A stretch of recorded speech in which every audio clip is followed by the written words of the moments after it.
我的嫡姐死了，被3个禽兽凌辱致死。死前，他将我藏进马车底下的暗格内，叮嘱无论听见什么都不许出声。雪儿，快躲进去！待会儿无论发生什么，你都不要出声。姐姐，姐姐，我们一起听话，一定别出声！你们要做什么？你们可知我是当朝御史的女儿？我们长的就是御史千金。不要啊！你们滚开！很疼吗？那就对了。姐姐，一定别出声。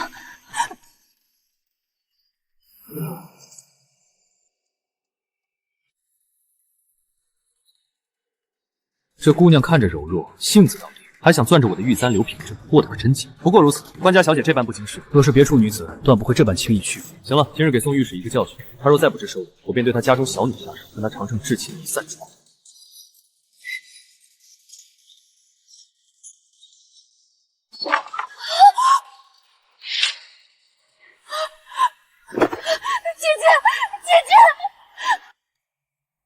姐姐惨死的噩耗传入府中，娘亲受不住打击，当晚便选了身亡。一夜之间，父亲白头，疯癫失智，曾经热闹的宋家家破人亡。夫人，舒瑶，你们走了，留我与雪儿如何独活？女儿，我们一同随你母亲姐姐去吧。爹先走一步。爹，我们能死，但你不想为嫡姐和母亲报仇吗？报仇？那3个畜生欺辱姐姐，害死母亲，致宋府家破人亡，我必要他们血债血偿，不死不休。御史大夫宋敬川，秉心忠正，历官有纪，受丞相之职，辅佐朝政。其女宋雪儿温婉贤淑，容貌倾城，特赐婚于临安侯，则即日完婚，钦此。臣女接旨。陛下喜得皇孙，今日在宫中设宴款待群臣，临安侯也会出席。陛下特许宋小姐进宫赴宴，好提前见见未来夫婿。谢陛下美意，臣女定当准时赴宴。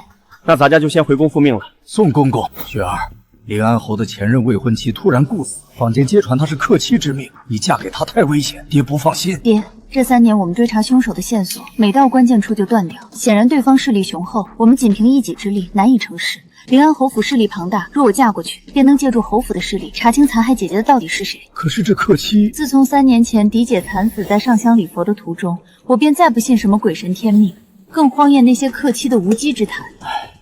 罢了，爹知道你心意已决，只是你一定要保护好自己，万事小心。放心，女儿明白，从前的父亲是何等意气风发，短短3年竟变得如耄耋老人，这份苦我不会让爹白白咽下。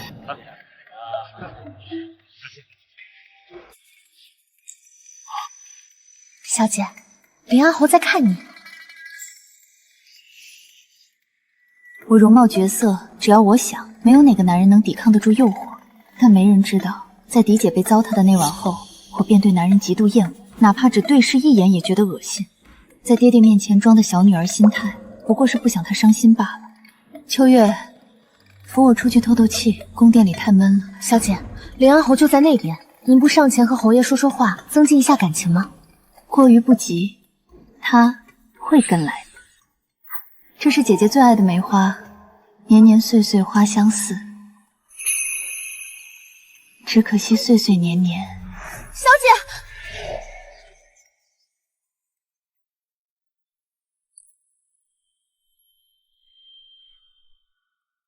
侯爷，你的脚受伤了，很疼吗？很疼吗？那就对了。是他杀害姐姐的凶手。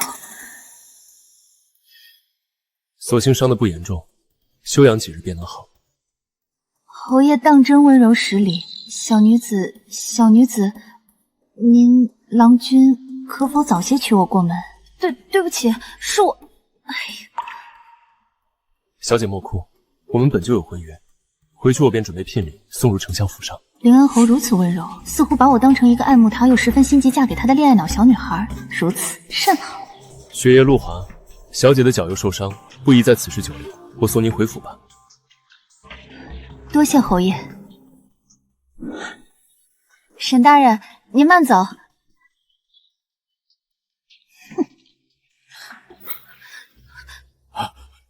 雪儿，你回来了。你们全都下去。是。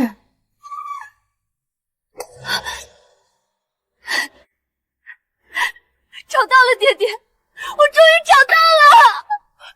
雪儿，你这是怎么了？爹，我找到了，我找到杀死狄姐的凶手了！什么？是谁？是沈时宴，我在宴会上遇到他，然后……怎么可能？沈时宴年少便接任临安侯之位，我们并无交集，我哪里得罪了他？既然知道3人中有1人是他，那总会明白的。爹，我要尽快加入临安侯府，将那3个畜生全部揪出来，碎尸万段。好。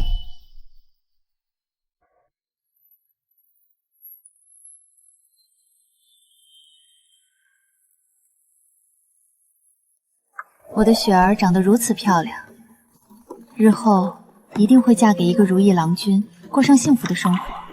到时候，姐姐一定要亲眼看着你风风光光的上花轿。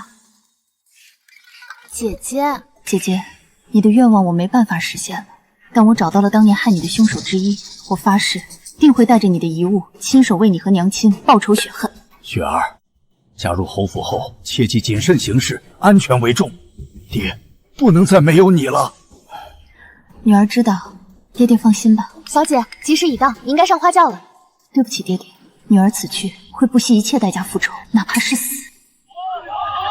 侯夫人而已，说不定哪天又死。侯府人丁萧条，本家只剩时宴1人，如今有了主母，可算能添丁了。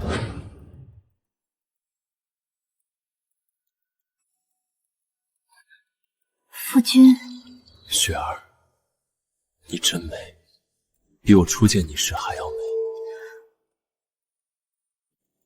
他的触碰令我恶心至极，可只要能给姐姐报仇，多大的屈辱我都能忍。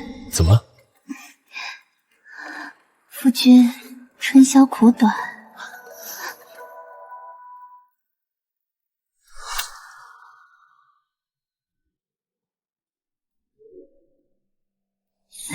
丫鬟在呢，夫君你不要这样。羞什么？你昨夜可什么都敢干。夫君，侯爷，属下有事禀告。我有急务要去听竹院，早饭就不吃了，忙完了再回来等你。临安侯府十分富庶，进府1个月来，我使尽浑身解数黏着沈时宴，好像一个深陷新婚甜蜜中的小女儿，降低其防心。夫君去哪儿？要么带我去，要么不许去。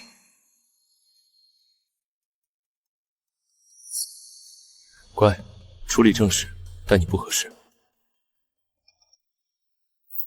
但沈时宴疑心极重。听竹院是做什么的？这奴婢不敢说。有什么不能说的？我是侯夫人，是这府邸的女主人，什么事还需要瞒着我吗？具体的奴婢也不清楚，只知道听竹院是侯爷处理公务和会客的地方。侯府中除了侯爷和侯爷的贴身侍卫，其余人一律不得接近。如此谨慎，那里一定藏有秘密。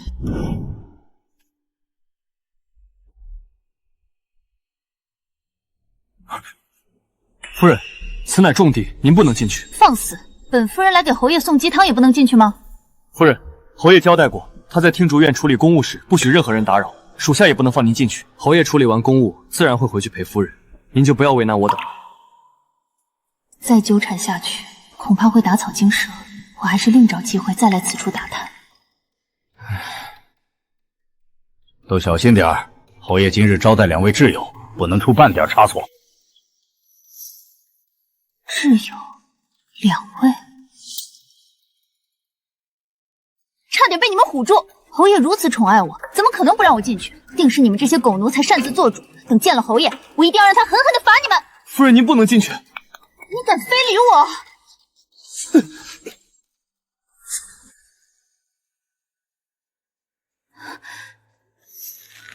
这只玉簪，4年前他通身染着嫡姐的血。你怎么进来了？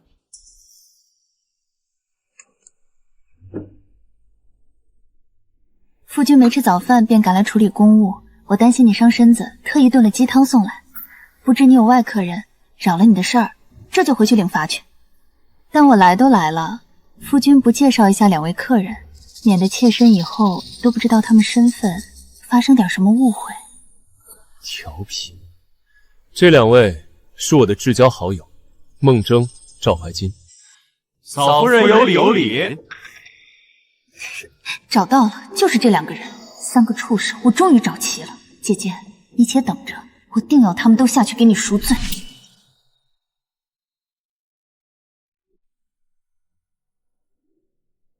这便是宋敬川的二女儿，姿色竟比她姐姐还要艳上几分。难怪侯爷你不惜除掉之前的未婚妻，也要改娶她进门。本侯岂是贪图美色之辈？宋敬川是我死仇，我娶他女儿不过是因宋家富庶，婚后既能谋取宋家财力，又能拿捏住宋敬川的软肋，这般有利可图的事，何乐而不为？侯爷果然是干大事的人，娇妻在怀，心性竟然还能如此坚定。虽说侯爷行事谨慎，但属下还要提醒一句：当年我们让宋家家破人亡，宋敬川定怀恨在心，要小心提防他们父母。是啊，侯爷。敢问嫂夫人入府多日，平日里可有什么异常举动？宋雪儿不过是个娇生惯养的千金小姐，入府后乖顺得很，别说有异状，她连院子都很少出。除了什么？除了今日突然跑进听竹院。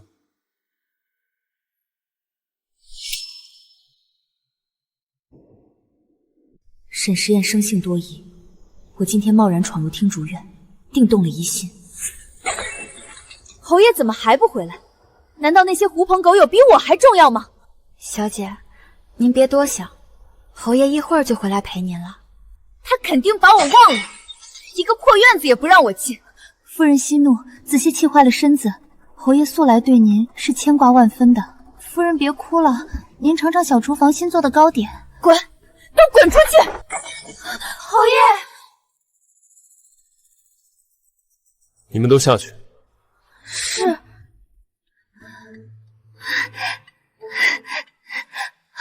夫君，你回来了。我是不是说过不许进听主院？为何不听？还是夫人有别的心思？他果然起意了。我就是有些难受，想你陪着。你便是为了那些个朋友这般对我吗？你怎么了？来人，快传大夫！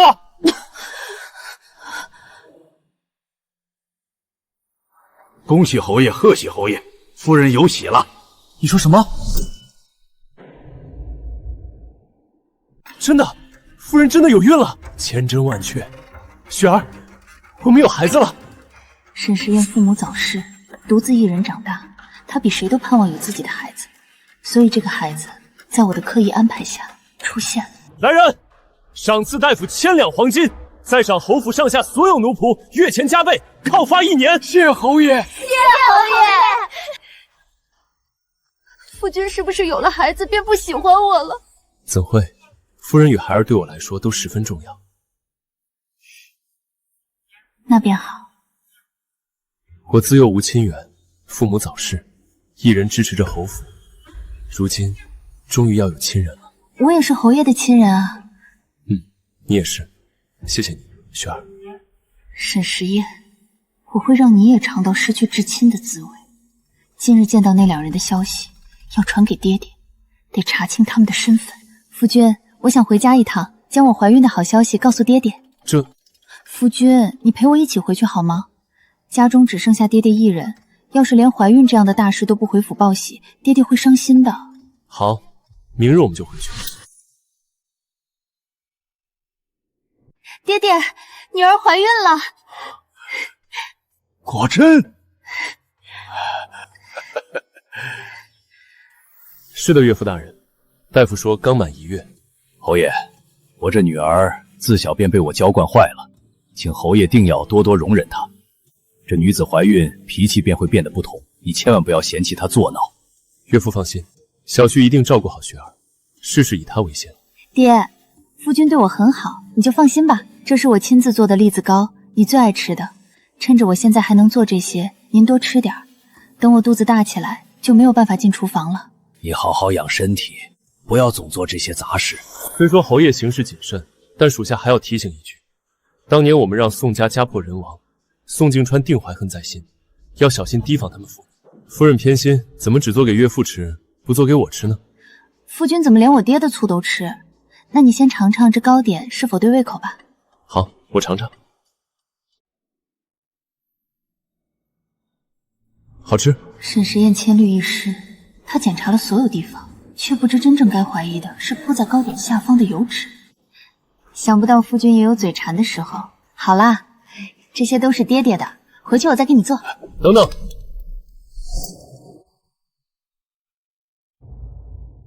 这块是我剩下的，怎能给岳父吃？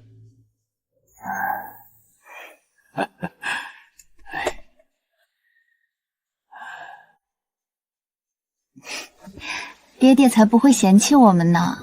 今日叨扰岳父招待了，天色已晚，您就送到这儿吧。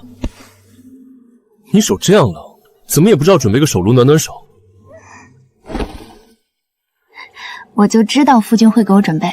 还好我带了。天凉了，夫君不要光顾着照顾我，自己也要注意保暖。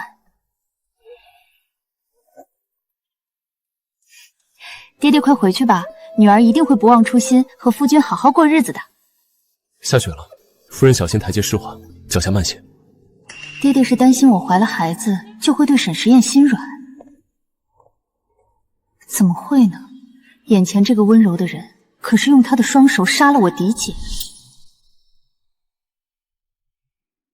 因为怀孕，沈时宴对我变得十分信任，连他听竹院中的书房，我都可以随意出入，玩耍作乐。哼，你呀，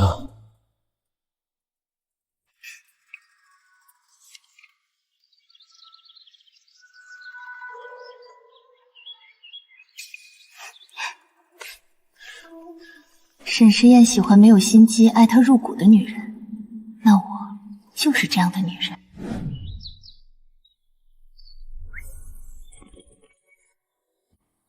整整半月，爹终于查到了那两个男人的身份。原来他们一个是城外元灵山的土匪头子，常以商人的身份出入京城；一个是以杀人为乐京城赵家嫡次子，也是我嫡姐刚及第时定下的第一门婚事。因父亲查到他不学无术，还背了人命，便直接退了婚。父亲还查清了当年他们为什么报复宋家，虐杀嫡姐。原来临安侯府的一切来的都不清不白，皆是人血码头，是有如我嫡姐一般人的性命换来的。见过侯爷。啊！夫君今日怎么提前下朝了？不好了，阿雪，你爹爹出事了。什么？爹爹出了什么事儿？莫急，岳父在朝堂之上顶撞皇上，被暂时停了职位，关进大牢，只是不知道何时才能放出来。怎么会这样？这下要怎么办？夫君，你有没有办法帮着疏通一下，让我爹不必再受处罚？这你不必急，我会想办法。只是关系疏通，势必要大量银钱来打点。可是咱们府上今日有些难处，钱财怕是有些……这是我司库的钥匙，爹爹的掌家印信我也知道在何处，你只管都拿去用。这些我也不懂，只能依靠夫君了。夫人放心，为夫拿了银钱，今夜就去找人疏通，定会保岳父大人平安无事。鱼儿已经撒下。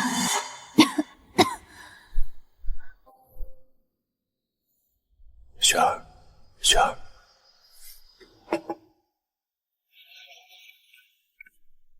都准备好了吗？放心，一切都已就绪。沈时宴给我用迷香，却想不到我早已提前服用了解药。这宋府真是只大肥羊，以前是我狭隘了，还不让你娶她，没想到一下就吃得饱饱的。等这事儿完了，能不能也让我弄一弄你的女人，和当初折腾她姐姐一样？是那个被我姐为退亲的赵怀瑾。不行，不行，为何？侯爷不要忘记，我们可是一根绳上的蚂蚱。现在不行，她还怀了我的孩儿，待孩子生下来，你要喜欢便拿去用好。好，我就知道侯爷不会为了一个女人寒了手足兄弟的心。女人与沈时宴果然连件新衣服也不如。可是那有什么关系？从这日起，我病了，病得不理外事，尽人皆知，让沈时宴有足够的时间将宋家的财物转走。那两个人怎么又来侯府了？侯爷最近好像事务繁忙，总见他们。这几日奴婢一天就能在府中撞见他们好几回。是吗？每日都来，看来沈时宴已经迫不及待地开始行动了。我母亲曾是江南皇上唯一的女儿，留下的庞大嫁妆，想必让他们很满意。既然送上门了，那就从你开始清算了，赵怀瑾。病了这几日，总算有些好转，身体一轻，看什么都觉得有趣了。糟了，忘了拿手炉，被夫君看见又要说我不长记性。你回去将我房中手炉取来。是，夫人。赵怀瑾每日都是喂12颗梨符，果然今日也不例外。哎呀！赵怀瑾生性好色，最喜霸占人妻。年轻时强暴堂嫂，失手杀了堂兄，背上人命公死。那么兄弟的紫气诱惑，便是对付他的最佳利器。嫂夫人怎么一个人在这儿？这会要不是有小弟在，这腹中胎儿恐怕要危险了。赵兄弟做什么？你快放开我！小弟不过是扶嫂夫人一把，嫂夫人为何如此惊慌？你不能因为我曾经对你一见钟情，就如此逾越。嫂夫人对我一见钟情？你记得我？你早前来家中向姐姐提亲时，我便对你。但如今我已嫁给夫君，叔嫂有别，你我应该守住分寸。原来宋雪儿爱慕我，难怪前几日对我眉目传情。嫂夫人，其实小弟之前就对你青睐有加，没想到竟是郎有情妾有意。啊，你做什么？世俗有何惧，真情才是无价。嫂夫人不如今日与我。夫人，奴婢拿手炉来了，您在。赵兄弟自重。夫人。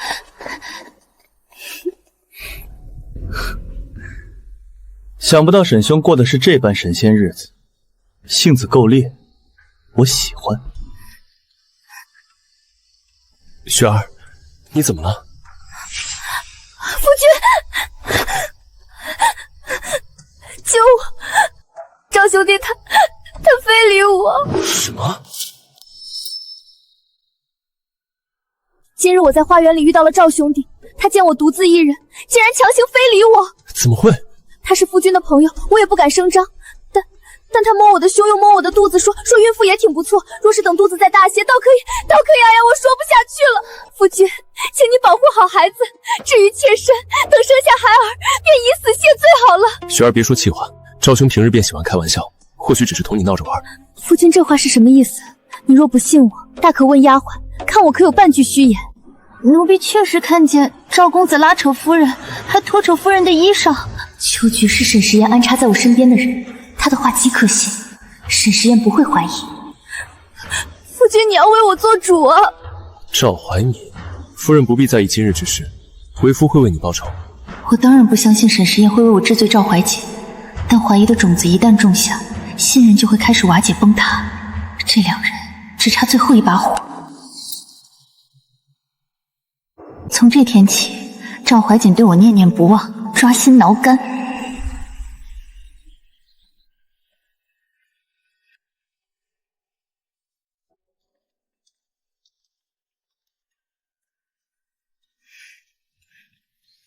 男人终是用下半身思考的动物。都给我滚出去！少郎，你怎么了？往日你不是最喜欢我们姐妹俩了吗？再不滚，我杀了你们！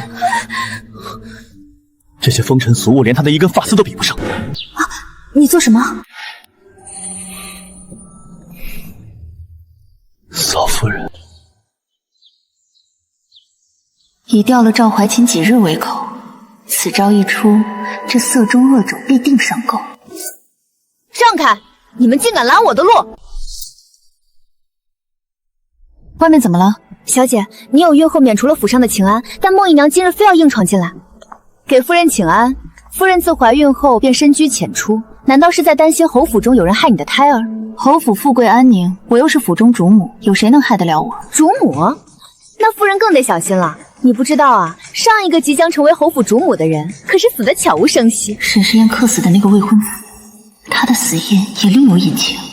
孟姨娘好心提醒我，自己倒是一点都不害怕。我有什么可怕的？我哥哥孟征是侯爷的至交好友，我们兄妹对侯爷的事业大有助益，自然能安稳的待在府上。听说夫人有个早逝的姐姐，若夫人不能给侯爷带来帮助，再小心也只会落得和你姐姐一样尸骨不全的下场。尸骨不全，孟如霜如何知道她也参与了这件事？你敢打我？你挑衅主母，我不打你打谁？你今天打了我，等侯爷回来一定会治你的罪。侯爷治谁的罪可不一定。来人，把他给我赶出去。孟姨娘，请。小姐，你没事吧？我不会有事的，姐姐的仇还等着我去报，我如何能倒下？人来了吗？已在后花园。好。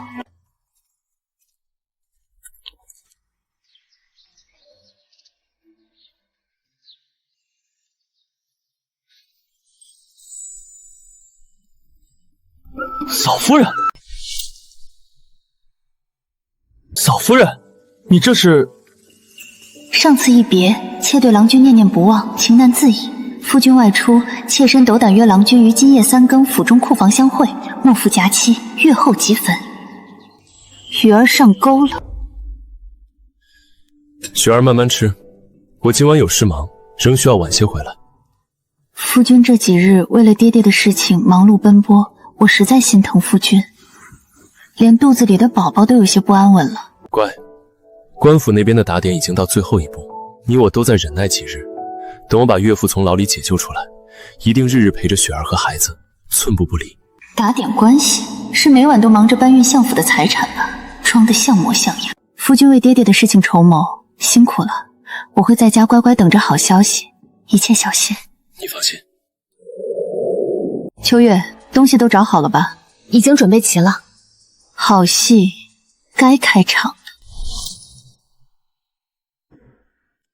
小姐，药铺的人说，这药服下后会令人神志不清，意乱情迷，只要溶在酒里，就算是医术高明的太医也查不出半点问题。侯爷今夜3更后会回府，你在后院的必经之路上守着，见侯爷回来引到库房。是。你就不好奇我拿着药又让你把侯爷引去库房是做什么？奴婢不好奇，奴婢和妹妹的命是大小姐救下的，陪小姐入府就是为了给大小姐报仇，哪怕刀山火海，奴婢也会一声不吭的去闯。你放心，无论发生什么，我都会保下你的性命。奴婢明白，我不会让一个妹妹再失去用生命护着她的姐姐。求小姐救救我妹妹，只要能救活她，我这条贱命从今往后就是小姐的，我愿做牛做马，誓死效忠你。快起来，别磕了，再磕就没命了。小姐，求您先救救我妹妹，她快不行了。你妹妹？这么冷的天，竟穿得如此单薄，快把她抱回府里，速请大夫，越快越好。是，小姐。谢谢小姐，谢谢小姐，大恩大德，秋月没齿难忘，谢谢小姐。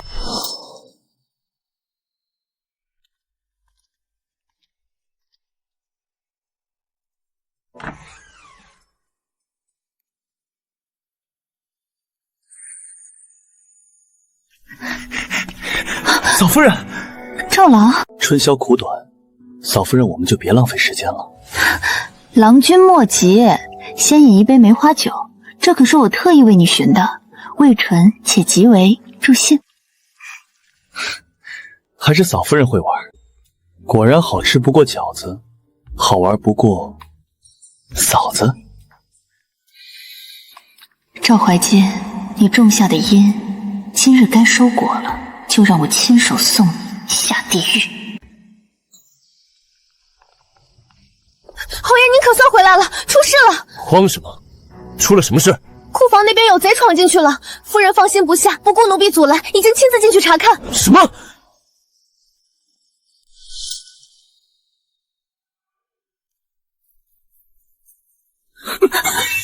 嫂夫人，你跑什么？跟了我不会吃亏的。快过来，我一会儿保准让你欲仙欲死。欲仙欲死？放心，今天只会有一个人死，那就是你。嫂夫人在说什么呢？赵兄弟，这里是侯府库房，不是你随意擅闯的地方，速速滚出去，否则等我夫君赶来，定饶不了你。库房怎么了？这临安侯府的荣华富贵、金银财宝，哪一样没有我赵某的参与？就算我把这里的财宝都搬走，临安侯又敢说什么？嫂夫人，你就从了我吧！救命！你放开我！我生是侯府的人，死是侯府的鬼，绝对会背叛我夫君！救命！赵怀钦，你胆敢！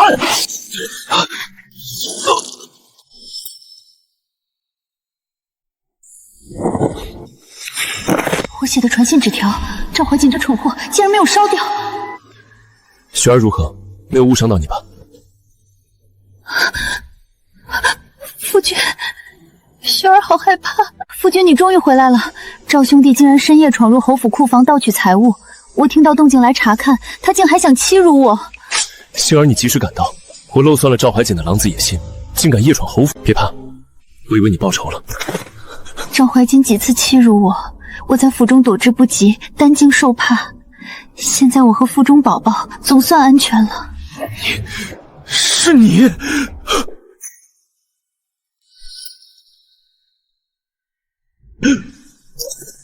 他说什么？夫君，赵怀瑾真是恨毒了你啊！你不该为我报仇的，这一切都是我的错。是他贪心不足，自寻死路，与你毫无关系。来人，将赵怀瑾的尸体抬出去处理掉。是，侯爷。别哭了，为父今日已经疏通好官府，岳父大人明日便能出狱。爹爹能回家了，太好了！爹爹能脱险，多亏了夫君。哎呀，怎么了，雪儿？可是身体不适。孩子在踢我，看来他也高兴外公被救出来了。果真？快让我也听听，真的在动！臭小子，在肚子里乖乖听话，不许闹你娘亲。再动一下，让爹听听。沈时宴，这只是个开始，我会让你亲手斩掉自己的左膀右臂，一步一步坠入万劫不复的深渊。爹，爹，你受苦了。好了，都已经是当娘的人了，哭哭啼啼像什么样子？爹没事了。女儿还不是担心你吗？走，爹，我们回家。不，雪儿，经此一事，多见识到了官场诡谲，世事无常。你决定告老还乡，今日便离开京城。什么？爹，你不能走，你走了我要怎么办啊？侯爷对你很好，把你交给他，爹很放心。此事我已经和侯爷商议过。夫君早知道，你为什么不告诉我？我不同意。爹你，为父心意已决，你不必再劝。雪儿，朝堂凶险，岳父能及时抽身回乡安度晚年，已是最妥善的安排。岳父大人放心，小婿一定照顾好雪儿，我便能放心离去了。爹，沈时宴想来非常喜悦，相府的财物被他搜刮一空，爹爹回乡后彻底无人会追查此事。可他高兴得太早。局势已经稳定，你去通知孟征，这几日便找个合适的机会将货物从侯府司库运走，销赃。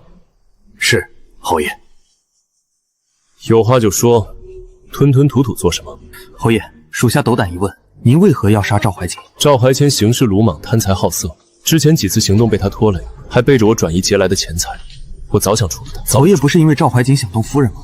侯爷是否真的喜欢上了夫人？您待她似乎与其他女人有些不同。本侯看重的只有利益，对宋雪儿用些心思，不过是因为她有利用价值，又怀了侯府子嗣。你僭越了。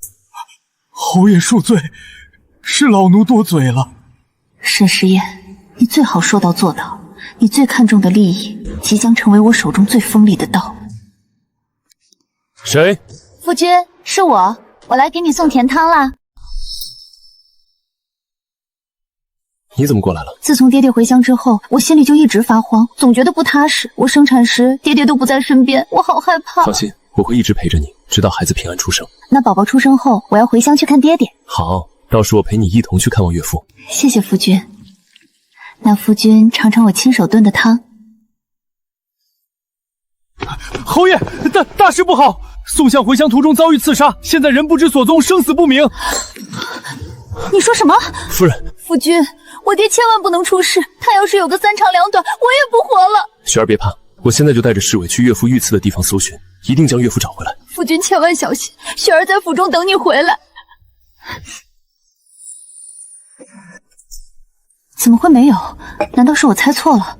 沈时宴的私库入口不在这儿，那里是沈时宴平常待的最久的地方。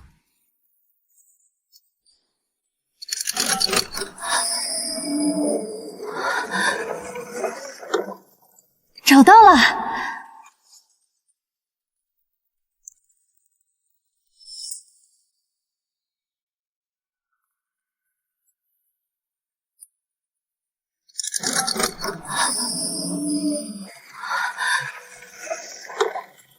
找到了。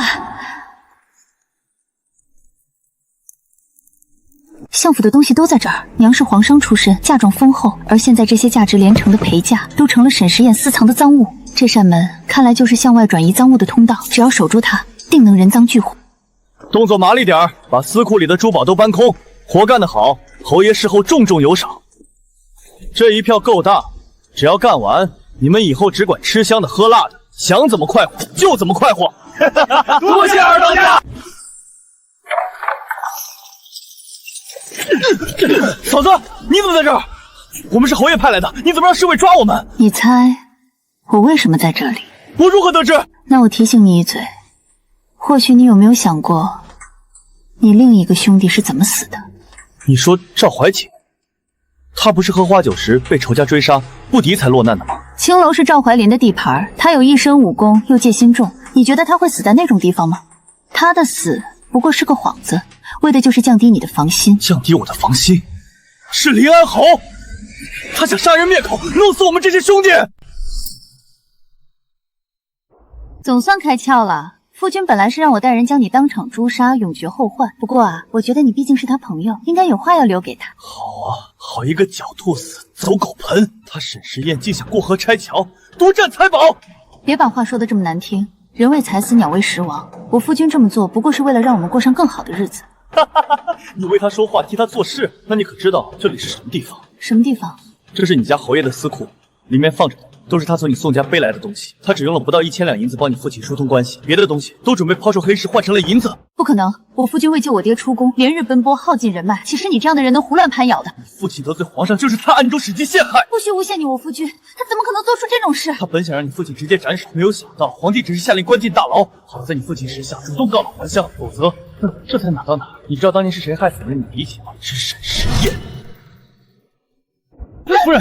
你在骗我！我说的都是实话。当年我们一起结了官金，你父亲差点就查到我这儿，还查抄了我们几个堂口。为了报复，沈时宴便带我们找上了你外出礼佛的姐姐。不会的，你姐姐是被奸杀的。为了震慑你父亲，沈时宴足足砍了他108刀，面目全非。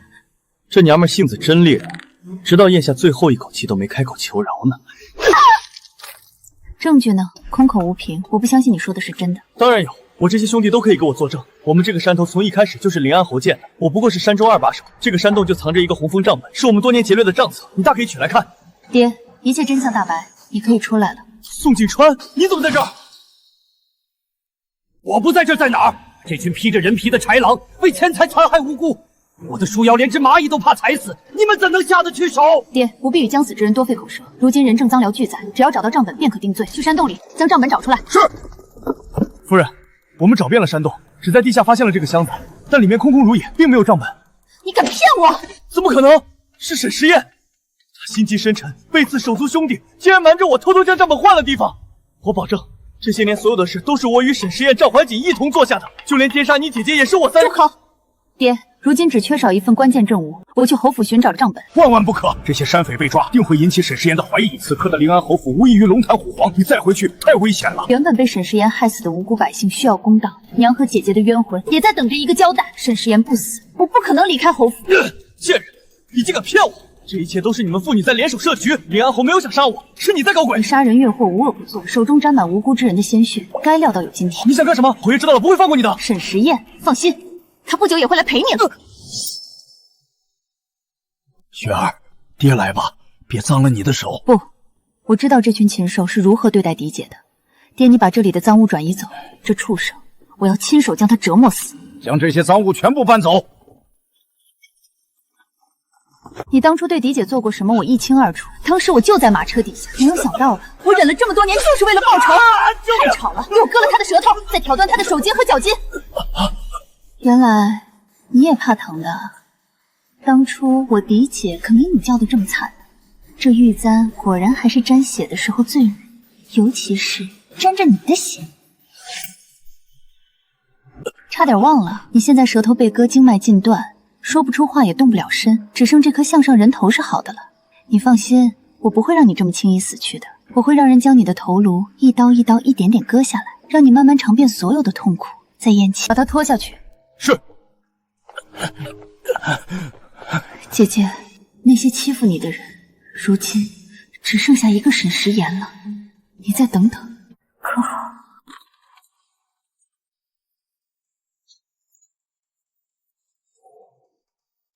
沈食言连自己的好兄弟都信不过，竟然将账本转移了地方。那账本会藏在哪儿呢？夫人，您该喝补药了。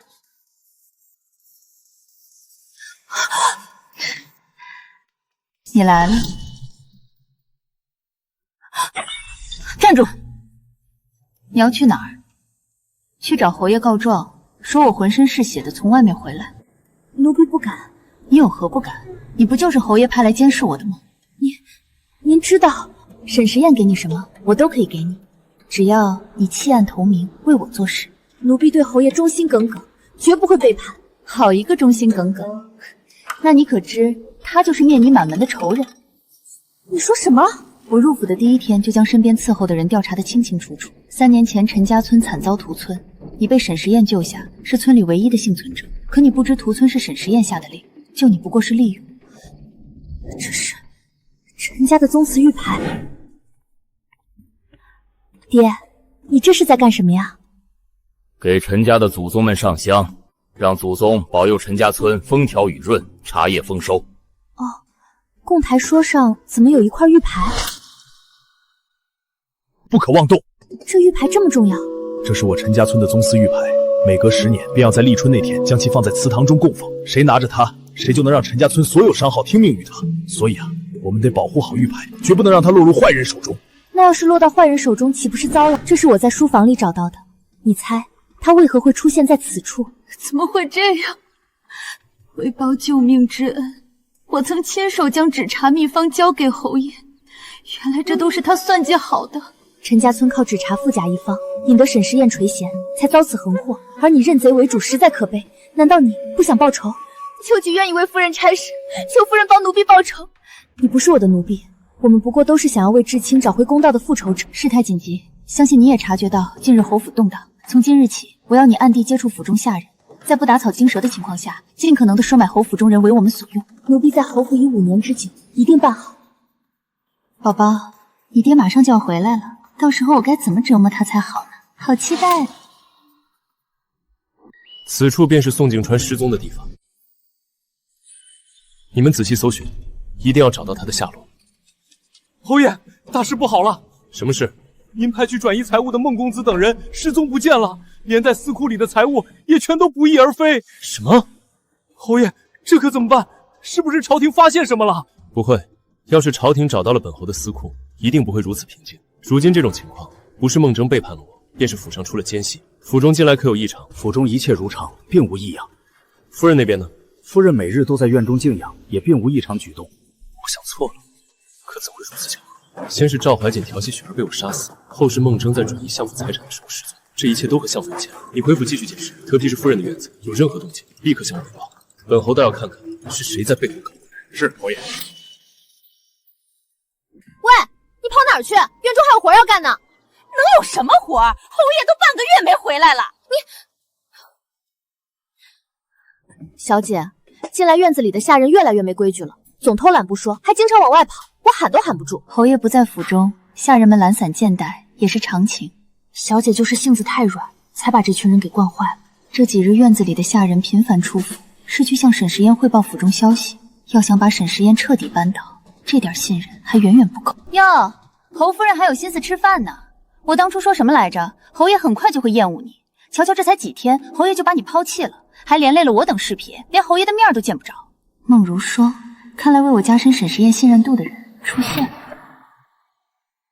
侯爷是公务缠身才不回家，孟姨娘还是先顾好自己吧。我就算惹侯爷厌弃，也是明媒正娶的侯夫人。你还以为自己是什么相府小姐呢？你爹都已经结甲推田了，你对侯爷已经没有任何价值，随时都有可能被换掉。胡说，侯爷不可能抛弃我，滚出去！你们都滚出去！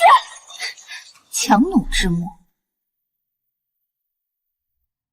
今天狠狠骂了那女人一顿，总算是散了自她入府后的郁闷之气。果然，这心情好了，瞧着天上的月亮，都觉得格外的美。姨娘真就这么高兴？当然了，宋雪儿家境败落，而我哥哥飞黄腾达指日可待。最近侯爷又交给他一笔大生意去做，这是何等的看重啊！也是，咱们少爷做事妥帖，侯爷当然会看重。姨娘的好日子指日可待了。你有没有听到什么声音？姨娘，好像是有人在哭。是谁胆敢在侯府哭哭啼啼，冲我晦气？宋雪儿，大半夜的，送小孩跑到河边烧纸干什么？姐姐，雪儿好想你。如今我在侯府的处境很不好，父亲告老还乡，却在半路遇到危险，下落不明。夫君去寻又久久不归，难道真如孟姨娘所说，夫君是厌钱了我？那我一定要更小心的瞒着夫君。要是他知道我肚子里的孩子不能说，不是什么？难道那孩子不是侯爷的？天哪！我发现了宋雪儿的惊天秘密，她死定了！宋总，快走，慧儿这次死定了！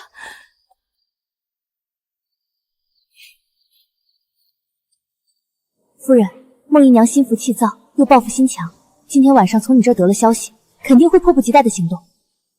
不怕他针对我，就怕他什么都不做。你即刻动身，将请好的人带来府中。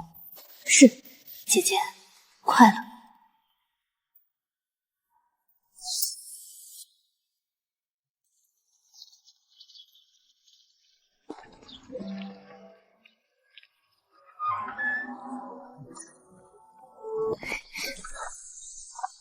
来来回回浇了这么多次水，肯定是在偷人。院子里的那个走了吗？孟姨娘派来监视咱们院子的丫鬟已经离开，但他们似乎暂时还没有下一步举动。那就再添一把火。我不信孟如霜还能沉得住气。你们说，夫人天天把自己关在院子，还请了一位装扮怪异的贵客日夜相处，到底想干什么？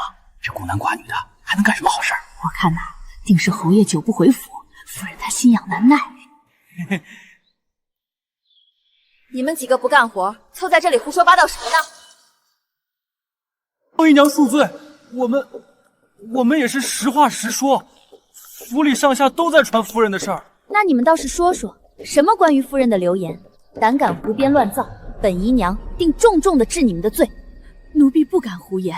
侯爷这几日不在府中，夫人便请了一位戴着面具、穿衣诡异的神秘男子进院子。奴婢在村里时见过寡妇偷汉子，和夫人的行为是一模一样啊！宋雪儿还真是胆大。这件事不许再传了。我性子好，能与你们打成一片，那宋雪儿可就不一定了，扒了你们舌头都是有的。是，奴婢不敢了。走吧，走吧。是。哼，宋雪儿还真是胆大。宋雪儿，你与那奸夫的事已传得人尽皆知，等我当场将你的小辫子抓住，看你还怎么和侯爷狡辩。这件事做得很好，等到事成之后，还有你们的好处。秋菊姑娘放心，孟姨娘平日里嚣张跋扈，没少打骂我们，帮夫人做事我们乐意自已，就当是替天行道了，绝对不会说出去的。夫人，有了这些人的传话，孟姨娘定会对您偷情一事深信不疑。消息都传给沈时宴了吗？都已经通过我们收买的人传过去了。那看来沈时宴也该回来了。按照之前说的，将房间布置好。是。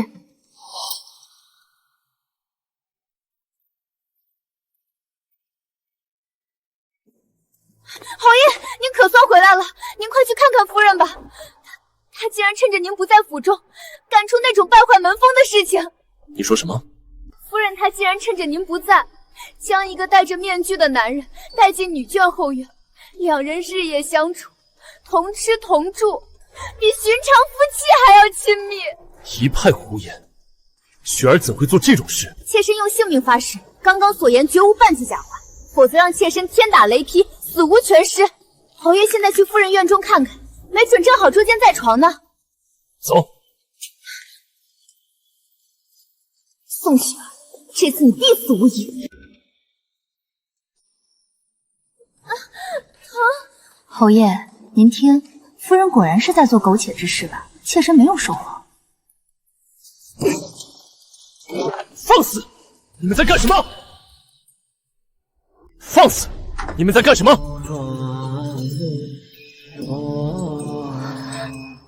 好了，法事真的有用，夫君你平安回来了。夫君，你怎么这么久都没消息？雪儿好为你担心啊。你们在屋里做什么？我在外面明明看见你的事。夫君久出不归，雪儿以为你遇到危险了，所以请了巫师做法。巫师？怎么可能？哦，你定是知道侯爷回来了，所以伪装成做法事。前几日你和这个人共处一室，多次让丫鬟换水服侍，一看就是在行苟简之事。住口！我乃萨满巫师，奉天神旨意行走人间，通阴阳，晓祸福。岂是你这等凡夫俗子可以随意构陷的？我与夫人共处，是在抄说法事所用的经文。谁人会信？抄写经文需要用到那么多水？巫师大人，别！因为这个，那是因为这整卷经文皆用夫人的鲜血抄写而成，血凝迅速。必须用温水才能不断取血使用，尔等思想何等龌龊！雪儿，你为何要用血抄写经文？此乃我族秘术，以血入经，以命换命。夫人是想用自己的寿元来换侯爷平安归来。用寿元换我平安归来，除了亲生父母，还从来没有人肯用命来保我。雪儿不怕这些，只希望夫君平安。侯爷，您别被这些话骗了。抄写经书又不用共处一室，他们肯定有一腿啊！够了！我本不欲同小人争辩，但你如此咬住不放，污蔑我与侯夫人的清白，那我今日便让你看看我如何与夫人通奸。萨满巫师竟然是个女人！你怎么可能是女人？假的，你是假的，一定还有其他男巫师。我白山一族的巫师从来只有女人，没有男人。不可能，这不是真的。侯爷，您刚刚入府的时候，属下发现一人在您身后鬼鬼祟祟，此人意图不明，定是图谋保鬼。小人冤枉啊！我是来府上送东西的，绝无歹意。你要给何人送东西？给他，我是给孟姨娘送东西的。贱奴，我什么时候要你来送东西了？少胡乱攀咬我！孟姨娘既然说不是自己的东西，不如直接打开看看，也免送错了人。这不是相府的东西吗？这些东西怎么会在这儿？这些东西都是我用来为岳父打点关系的，怎么会出现在这儿？侯爷，这里还有封信，拿来。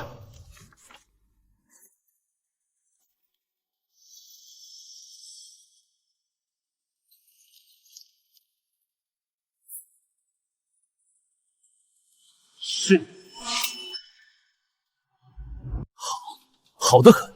孟征吃回扣，藏匿相府财物，如今本侯司库又失窃，原来是你俩干的好事。侯爷不是我，妾身不知道这些事，我从未与哥哥串通，更没有想过谋害侯府，这一定是有人陷害，是他，是宋雪花陷害我。陷害？那这封信也是陷害吗？你自己看，这分明是你哥哥的字迹，你还敢狡辩？我也不知道这是怎么回事。小姐，您临摹的也太像了吧，简直和侯爷的字迹一模一样，完全分辨不出来。不光是沈时宴的，但凡我见过一眼的字，都能仿制的分毫不差。小姐，您这本事也太神了！这仿制笔记的本事是姐姐教我的，原本只是我们姐妹间的小游戏，没想到现在变成了夺人性命的手段。只能说一切冥冥中自有天意吧。来人，将孟如霜拖下去严刑拷打，问出孟征的下落。侯爷，你相信我没有做，我是无辜的。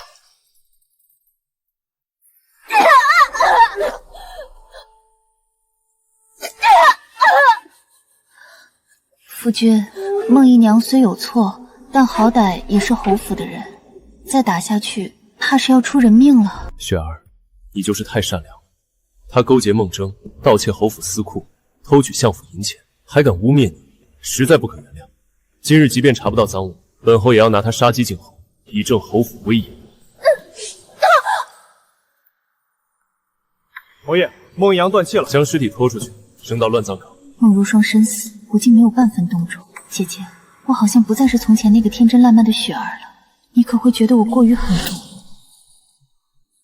怎么哭了？是心软梦如霜？你总是这么善良。要是今日他诬陷成功，我还不知如何误会你。以后可不能再为我做这样的事。雪儿不在乎，只求爹爹和夫君都平安。夫君既然回来了，那爹爹肯定已经脱险了吧？怎么没同夫君一起回来？对不起，雪儿，我派人四处找寻，也没能找到岳父的踪迹。怎么会这样？爹爹他是不是已经出事了？活见人死见尸，找不到未必是坏事，说不定岳父他逃出去了。我会继续派人找书，有消息立刻告诉你。夫君一定要找到爹爹，雪儿现在只有你了。放心，我说到做到。夫君在外连日风餐露宿，小厨房刚好煨着热汤，我让人端来。不用了，孟征偷盗钱财众多，事关重大，我要去书房处理。你手臂有伤，早些回房休息，莫再操劳。那侯爷快些回来，不可过于劳累。有雪儿和腹中孩儿惦记着我，我怎舍得劳累？一会儿便回来。让书房的下人都盯紧了，看他在书房做什么，有情况立马来报。奴婢明白。夫人，找到账本了。当真？终于找到了。何事关重大，需我亲自前去。沈时宴精通药理，只有在他意乱情迷之时，才能为他吃下此药。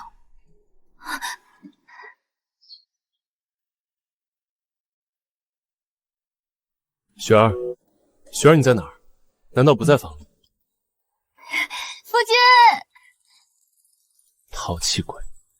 夫君坏，你离府整整半个月，让我一个人独守空房，满心寂寞。你回来不说哄我，还说我淘气，我生气了。雪儿别闹，你还在孕期，会伤到孩子。我已经问过大夫了，如今胎儿安稳，没关系的。真的？夫君，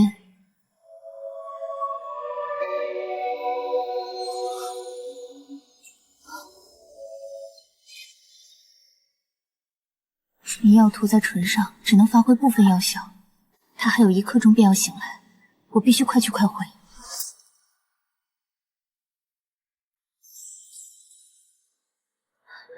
姐姐，我终于找到他的把柄了，拿到证据就能将这些恶人绳之以法，为你和娘雪恨。走水了！天竺院走水了！天竺院走水？不好，账本还在里面。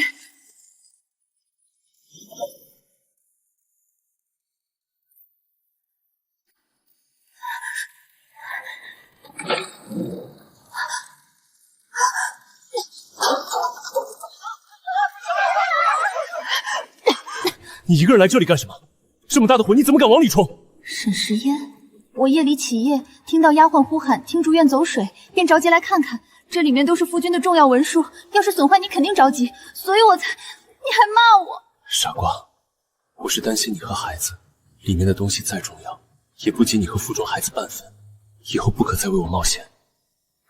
夫君，夫君，血！大夫，快叫大夫来！沈时宴竟会冲入火场救我，难道是对我动了真心？可惜我已经没有心了。沈时宴为毁灭证据，竟能烧掉整个听竹院，如今没了账本，便只有故技重施。将这封信送到玉堂春掌柜手中，不许经过任何人的手，更不能泄露半点风声。夫人，玉堂春可是城中最大的酒楼，有传言说他背后的势力是江南赫赫有名的皇商王家，树大招风，贸然联系他们会不会招来麻烦？你放心，江南王家是我娘亲母族，玉堂春是我的产业。你只管把信送去，会有人配合你。是。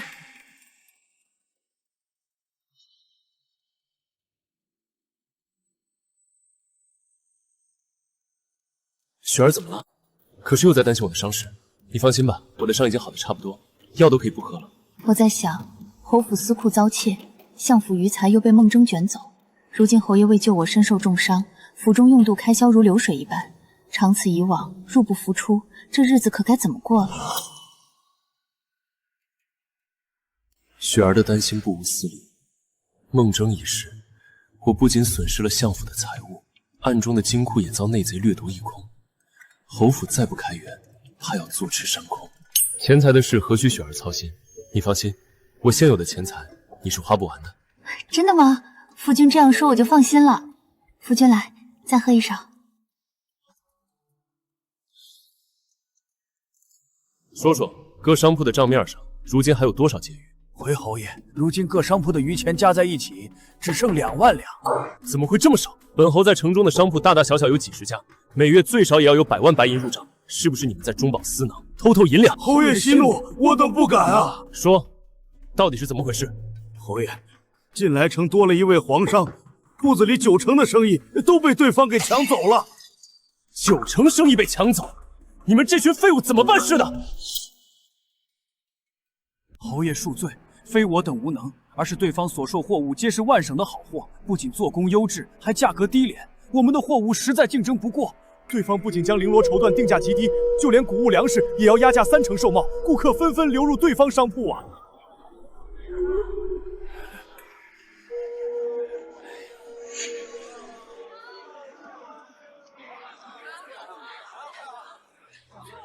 这岂有此理！是啊，侯爷，我们遇到的情况也都一样。外地皇商，侯爷，那皇商来势汹汹，我们实在无力抗衡。刚入京的皇商敢同我临安侯府争夺生意，这几日他们卖了多少货？至少卖出了500万两白银。据我看，他们此次入京所带货物价值1000万斤。这么说，这皇商还是只肥羊？正是。本侯知道了，你们退下吧。王管家，老奴在。孟征与赵怀钦皆已不在，此事便交给你去办。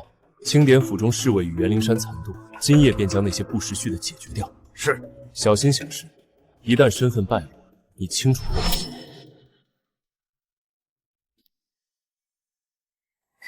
夫君，你看我厉不厉害？小心累着，我来。雪儿眼底的温柔只属于我一人，这种被人放在心里，时刻关心爱护的感情，我竟真的拥有了。站了这么久，去凉亭里坐一会儿。好。夫君先吃。雪儿，我想收心了，日后便能多陪陪你。夫君何出此言？年幼时父母离世，族中亲戚只顾着争夺家产，我孤身一人，看尽人情冷暖。老侯爷夫妇不幸离世，食药年龄尚小，担不起门楣，府中家财应该由我这个做叔叔的代为管理。胡闹！沈家还有这么多人，你休想独家产，休想独占家产，罪次也该平分。这些年我一心只想往上爬，掌握权势钱财，直到遇见你之后，我才感受到家的温暖。等孩子出生，我们便远离京城的纷争，寻一处僻静之地，去过隐居的安稳日子，好不好？好，我都听夫君的。你的双手沾满鲜血，害人无数，如今竟想归隐山林，安度余生，天下哪有这般好事？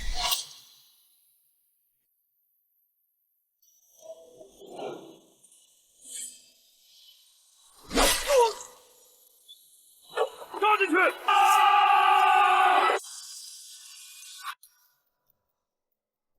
雨夜天寒，夫君当心染上风寒，快回屋吧。我已命秋菊温了一壶老酒，给夫君暖暖身子。好，我们回屋。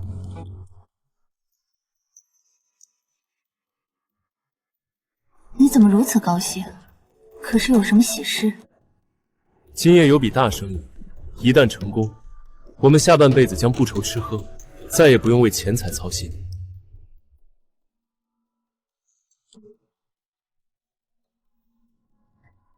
那真是太好了，雪儿祝夫君所愿皆成。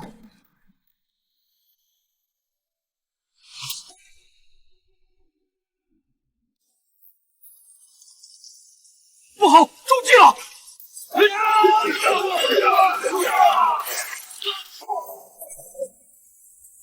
尽数拿下，收监候审。这酒有毒！夫君，你怎么了？是你，我待你不薄，从未亏待过你，为什么要背叛我？为什么？当然是为了陈家村上下300余口的冤魂。侯爷当年下令血洗陈家村、斩草除根的时候，可曾想过会有今天？一派胡言！陈家村之事与我何干？没关系。那这块玉牌为何会出现在侯府？这是我陈家村的宗祠玉牌，断不会交由外人之手。夫君，他说的是真的吗？没错，陈家村确实是我下令屠杀，要杀要剐，悉听尊便。但求你别伤害我的夫人和孩子，他们是无辜的。我当然不会伤害夫人，因为我是夫人的人。雪儿，他说什么？陪你演了这么久的戏，可真累啊！为何你却能伪装的轻而易举？外面的人都说你是谦谦君子、清贵公侯，却不知你心如蛇蝎，坏事做尽。为什么？为什么？当然是因为我姐姐。雪儿，你听我说，你姐姐她……住口！你不配提我姐姐。你知道吗？每次和你接触，我都会想到姐姐死前的样子。她受尽侮辱，浑身是血，全身找不到一寸完好的皮肉。这一切都是拜你所赐。你都知道了？我一开始就知道了，加入侯府就是为了要你的命。还有孟征，也是我杀的。正院里都是侯府的老人。是啊，我这里都是侯府的老人。可你怎么就能确定他们会100%对你死忠？人总是有弱点的，只要找到逐个击破就是。他们现在都是我的人。如此短的时间竟能把府中下人全部收买，手段如此高明。你以前的天真无瑕都是装的。对啊，我一直都是装的。哪有我呢？难道你对我的爱也是装的？你不也一样？娶我不过是觊觎丞相府的丰厚财产，还想借着宋家的势力巩固你的地位，何曾有过半分真心？不是的，我承认，一开始我确实是因为相府财产动了心，可后来我是真的爱上你了。我甚至打算再赚一笔钱就带你和孩子归隐，再也不沾朝堂纷争。我是真心的。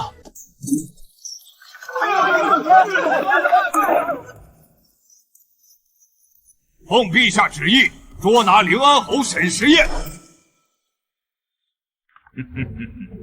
自嫡姐与娘亲去世后，这大概是爹爹最高兴的一天了。沈时宴，你勾结土匪夺取朝廷赈灾官银，设计杀害我长女报仇。除此之外，还另有无数罪名等着服属吧。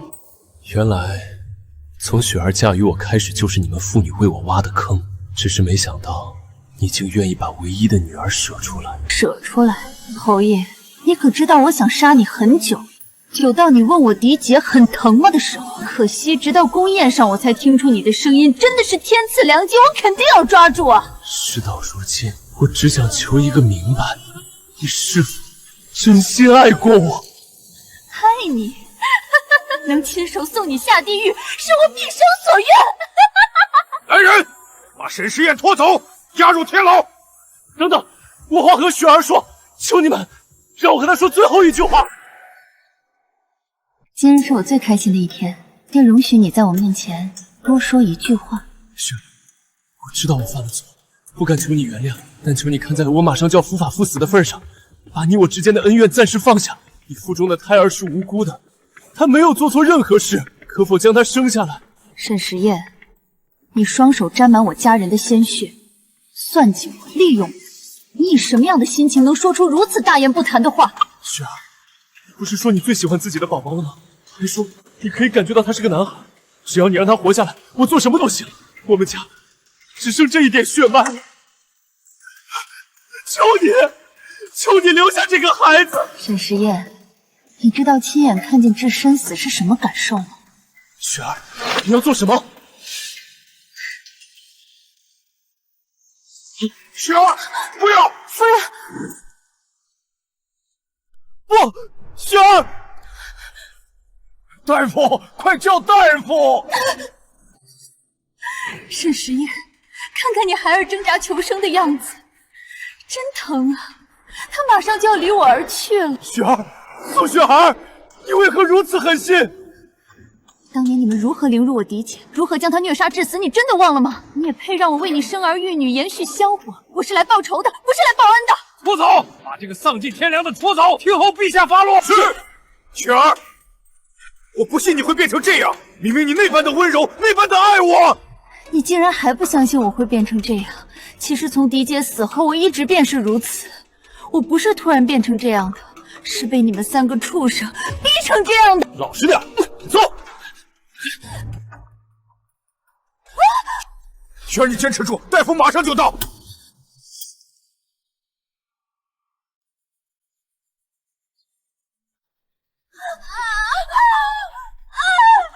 夫人忍着点儿。小姐，你一定要撑住啊！秋菊，去找个精致的木盒，送到天牢交给沈时宴，把这消息告诉他，告诉他这是我送他的最后一份礼物。是，夫人。我流掉的就不是我的骨肉，它不过是复仇路上最后一根刺向沈时宴的利刃。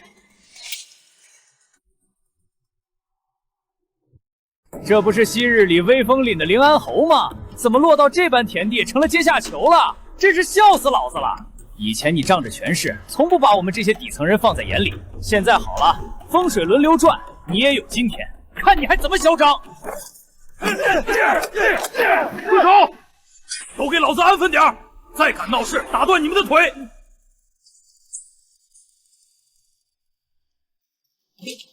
这是夫人送你的礼物，自己看看。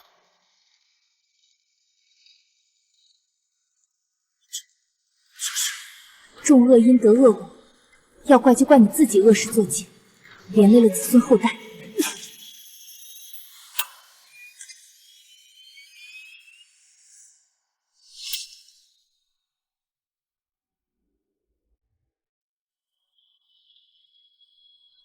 待罪臣沈时宴上堂。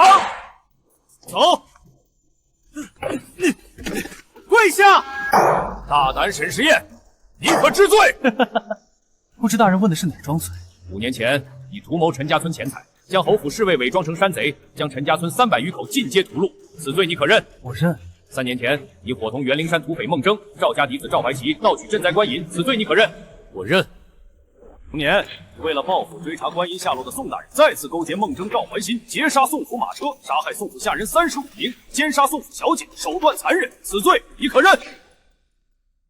认。好，本官再问你，1年前，你为改娶相府千金，杀害未婚妻张凤英，婚后侵吞相府家产，转移相府财物，计划失败后又重操旧业，杀皇商夺货物，桩桩件件，血债累累，你可认罪？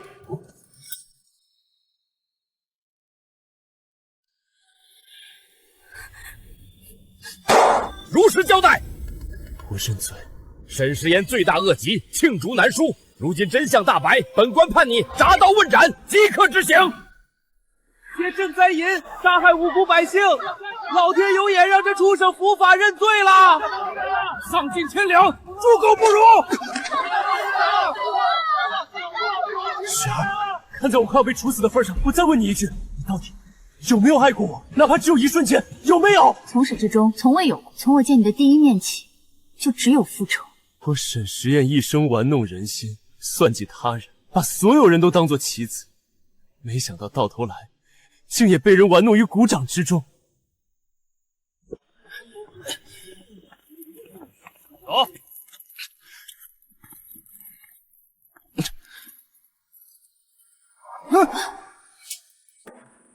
哪里来的大风？地上怎么突然出现了这么多纸钱啊？这边也有。